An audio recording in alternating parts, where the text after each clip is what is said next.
So here we are, folks. We're at Ryders Huts. You know, they put up these lovely little signs talking about family traditions and so on and so forth. Now down here you'll notice there's a nice little picture taken from on horseback showing the Hereford out here on the tops. And it says, beginning in 1834, mountain cattlemen and their families grazed their cattle on the High Plains. Over the next 170 years, an iconic Australian culture and heritage developed. There we go, people. Iconic Australian culture and heritage. Based on alpine grazing and the knowledge and the love of the families that they had for the land. Mountain cattlemen and their families retained strong ties to the high country, and these huts serve as a reminder of unique Australian heritage. There it is, right there again, Australian heritage. It is important that this heritage, which belongs to all Australians, is not lost. Parks Victoria, Victorian High Country Huts Association, Mountain Cattlemen's Association. Righto, people. They put that up. They put that up here at the entrance to Ryders Huts. There's another heritage up here that they seem to choose to ignore. And the bottom line is that heritage, like it or bloody not Parks Victoria, Cox, Swain, Driscoll, any of you twats, is Brumbies. Now, I've shown you in videos before, we've had discussions, we've had interviews with Ron Conley. Okay, cattle were not the only thing grazed up here, people. Some families grazed sheep as well. Some people, like the Youngs and McNamara's, they grazed horses. Okay, we've discussed how those horses were grazed and bred. Some of them were sold to people for riding horses. Some of them were sold on to our military. Some of them would have seen service with the British military in India. Some of them would have seen service in the Boer War. Some of them would have seen service in the Great World War. Now, their bloodline still exists up here, people.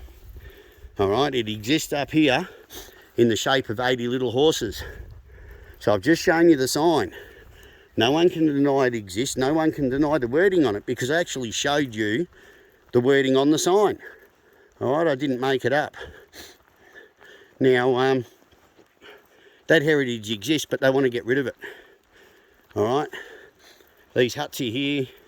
Every time there's fires, we'll come up, we'll protect them, we'll rebuild them, we'll do what we can to protect the heritage. But again, we're picking and choosing our heritage.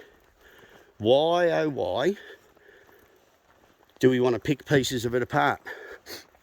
If there were thousands of horses up here, all of us local folk would be turning around and saying, guess what? We agree their numbers need control and there's too many of them. We don't dispute that. We've never disputed that. We've never ever said don't manage them and don't control their numbers. But they're not talking about managing and controlling people. They are talking now about removing the last remnant population of Bogong heritage, of high country heritage. Okay? Not managed, gone. So I put it to you, they lord and lord and lord over their heritage that these huts represent, that these pioneering families represent. And they do. They are icons of Australia. They are icons of our high country. But they have an opportunity now, people, to protect the last remaining remnant, the last remaining living remnant of our heritage. And instead, to make a few voters in Melbourne feel happy, they'd rather come up here and completely remove it. Now, there it is, people. You're seeing it. This is country that was grazed, and as that sign said, it was grazed for 170 years. All right? It's still here. It's still magnificent, other than when uncontrolled wildfires run through it and destroy it. So I put it to you, people. If we're going to have parks lording over our heritage, our high country heritage, then I say that parks have a duty of care to protect and preserve that exact same heritage. Okay? Not remove it, not eradicate it, but protect it, manage it, Let's keep it small. We don't need thousands. I'm not saying we need thousands, but it needs to be managed, preserved, and allowed to remain. It's part of you people. It's part of what made this country great.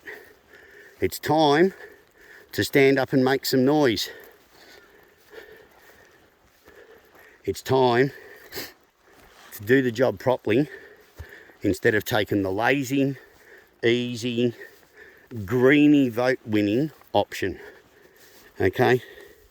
And like I said, just like Kosciuszko, bunny is absolutely everywhere. So there you go, peeps. We're on the tops. You've seen it for yourself. I'm going to sign this one off. I'm going to head back to the car. I'll catch you on my next adventure.